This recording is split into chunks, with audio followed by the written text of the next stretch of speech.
Hello student, मैं Shirin ma'am. Rising stars tuitions में आपका बहुत बहुत स्वागत है। आज हम सीखेंगे आईसीएसई साहित्य सागर से लेसन नंबर 4 नेताजी का चश्मा। नेताजी का चश्मा शीर्षक कहानी में कहानीकार एक सामान्य नागरिक कैप्टन चश्मे वाले के माध्यम से देश के करोड़ों नागरिकों के योगदान की चर्चा कर रहे हैं, जो अपनी अपनी तरह से देश के निर्माण में सहयोग देते हैं तथा अपनी देशभक्ति का परिचय देते हैं। चलो बच्चों, तो फिर देखते हैं देशभक्ति का परिचय वो किस तरह से देते हैं। हलदर साहब को हर 15वें दिन कंपनी के काम से उस कस्बे से गुजरना पड़ता था, जो बहुत बड़ा नहीं था। इसी कस्बे की नगर पालिका के किसी उत्साही बोर्ड या प्रशासनिक अधिकारी ने एक बार मुख्य बाजार के चौराहे पर नेताजी सुभाष चंद्र बोस की मूर्ति लगवा दी। मूर्ति संगमरमर की थी तथा जिसे कस्बे के एकलौते ड्राइंग मास्टर ने बनाया था। मूर्ति सुंदर थी तथा फौजी वर्दी में थी। केवल एक बात ही की कमी थी कि नेताजी की संगमरमर की मूर्ति की आंखों पर चश्मा संगमरमर का नहीं था, बल्कि सचमुच के चश्मे का चौड़ा काला फ्रेम था। देखो बच्चों, हलदर साहब जो है यह हर 15वें दिन कंपनी के काम से उस कस्बे से गुजरना पड़ता था उनको। उस कस्बे में एक नगर पालिका थी और लड़कों का स्कूल था, लड़कियों का भी एक स्कूल था। सीमेंट का एक छोटा सा कारखाना था और 2 ओपन एयर सिनेमाघर थे। और इस नगर पालिका हमेशा कुछ न तो कुछ काम करती रहती थी। कभी कोई सड़क पक्की करवा दी, कभी कुछ पेशाब घर बनवा दिए, कभी कबूतरों की छतरी बनवा दी, तो कभी सम्मेलन करवा दिया, है ना। तो इस नगर पालिका ने क्या किया था कि एक नेताजी सुभाष चंद्र बोस की संगमरमर की प्रतिमा उन्होंने बाजार के मुख्य चौराहे पर लगवा दी थी। लेकिन जो उनकी जो प्रतिमा थी वो संगमरमर की थी, लेकिन उनका जो चश्मा था वो सचमुच का, यानी जो हम लोग का रियल चश्मा है वो उसका था, जो चौड़ा काला फ्रेम का था। हलदर साहब जब दूसरी बार उस कस्बे से गुजरे तो उन्होंने देखा कि मूर्ति का चश्मा बदला हुआ है। पहले मोटे फ्रेम वाला चौकोर चश्मा था, अब तार के फ्रेम वाला गोल चश्मा है। अब देखो, ये हलदर साहब को जो है हर 15वें दिन को तो कंपनी के काम के सिलसिले से वहाँ से कस्बे से गुजरना पड़ता था। अब जब वो सेकंड टाइम गुजरे तो उन्होंने क्या देखा कि उस जो मूर्ति का जो चश्मा है वो बदला हुआ है, और पहले वाला जो चश्मा जो चौकोर का था वो अब जो तार के फ्रेम का गोल चश्मा हो गया है। तीसरी बार फिर नया चश्मा था। अब देखो, थर्ड टाइम जब वो गए तो हलदर साहब उस कस्बे से गुजरे तो उन्होंने क्या देखा कि तीसरी बार फिर नया चश्मा। हलदर साहब हर बार कस्बे से गुजरते समय चौराहे पर रुकते, पान खाते और मूर्ति को ध्यान से देखते थे। एक बार उन्होंने पान वाले से पूछ ही लिया। अब देखो, दोनों टाइम तो चेंज हुआ, तीसरी बार भी चेंज हुआ, तो उन्होंने पान वाला जिसके पास वो रुककर पान खाते थे तो उन्हें उनसे पूछ लिया कि नेताजी का चश्मा हर बार बदला क्यों जाता है। पान वाले ने हंसकर उत्तर दिया कि यह काम कैप्टन चश्मे वाला करता है। तो देखो, ये जो बार बार जो उनका जो चश्मा है चेंज करने का काम कौन करता है? कैप्टन चश्मे वाला।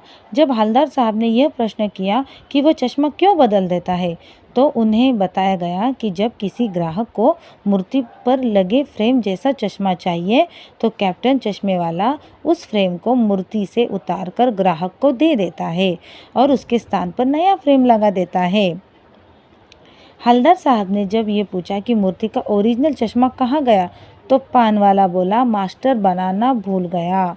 हलदर साहब ने सोचा शायद मास्टर से संगमरमर का पारदर्शी चश्मा न बन पाया हो या बनाते बनाते वह टूट गया हो।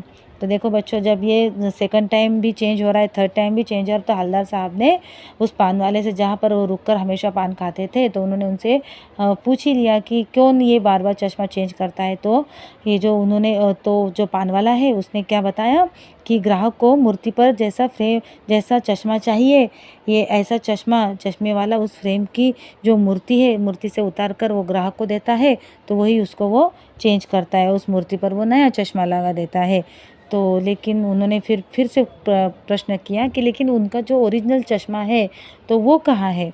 तो उसने क्या कहा पान वाले ने कि मास्टर शायद बनाना भूल गया है, या फिर हवलदार साहब ने क्या सोचा कि शायद मास्टर जो है संगमरमर का जो है उनको पारदर्शी चश्मा उनसे बन पाया न होगा, या वो बनाते बनाते उनके हाथ से टूट गया होगा। हवलदार साहब को लगा कैप्टन चश्मे वाला नेताजी का साथी होगा या आज़ाद हिंद फौज का सिपाही।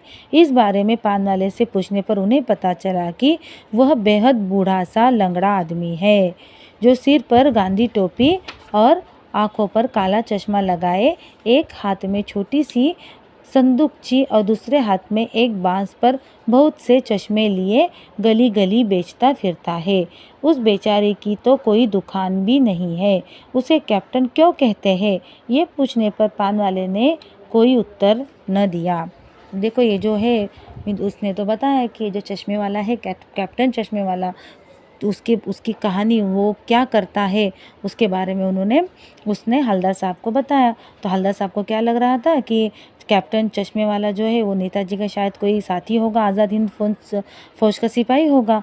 तो उसने पान वाले से पूछा, तो पान वाले ने बताया कि वो बहुत ही बेहद बूढ़ा सा लंगड़ा आदमी है, जिसके सर पर गांधी टोपी और आंखों पर काला चश्मा वो लगाता है, और उसके हाथों में एक छोटी सी संदूकची और दूसरे हाथ में एक बांस पर बहुत सारे चश्मे लगे हुए होते हैं, और वो क्या करता है उसे वो बेचते फिरता है।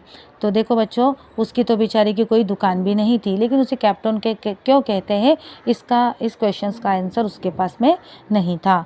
2 साल तक हवलदार साहब अपने काम के सिलसिले में उस कस्बे से गुजरते रहे और नेताजी के बदलते चश्मों को देखते रहे। एक बार मूर्ति की आंखों पर कोई चश्मा न था। इस बारे में जब उन्होंने पान वाले से पूछा तो उसने अत्यंत दुख के साथ बताया कि कैप्टन की मृत्यु हो गई। देखो, जब उनको कोई काम होता था कस्बे से, जब वो हर 15वें दिन को जब कंपनी काम से जाते थे, तो हर बार वो पान वाले के यहाँ पर रुककर उस नेताजी को, उनकी जो प्रतिमा है उनको देखा करते थे। तो हर बार नया चश्मा दिखता था, लेकिन एक बार ऐसा हुआ कि उनकी जो मूर्ति है, उनकी जो प्रतिमा है, उन पर उसको चश्मा नज़र नहीं आया। फिर पान वाले से उन्होंने पूछा, तो पान वाले ने यह उत्तर दिया कि वो बहुत ही दुख के साथ उत्तर दिया कि कैप्टन की मृत्यु हो गई है। 15 दिनों के बाद उसी कस्बे से फिर गुजरे। उन्होंने ड्राइवर से कहा कि आज चौराहे पर नहीं रुकना, पर आदत से मजबूर उनकी आंखें मूर्ति की तरफ उठ गई, तो वे जोर से चीखे, रोको। जीप के रुकने के बाद वे मूर्ति की तरफ लपके। देखो, अब जब वो 15वें दिन से फिर से वहाँ से गुजर होने के बाद में, तो उन्होंने ड्राइवर से कहा कि आज चौराहे पर नहीं रुकना है, लेकिन हमेशा की तरह वो उनकी जो आंखें जो मजबूर, मतलब वो हमेशा उस मूर्ति को, उस प्रतिमा को देखते थे, तो उनकी आंखें मूर्ति की तरफ उड़ गई। तो उन्होंने ज़ोर से चीखे।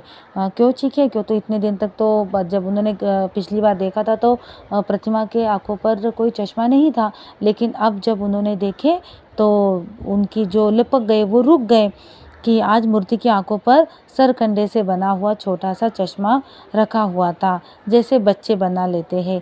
इतनी सी बात पर उनकी आंखें भर आई।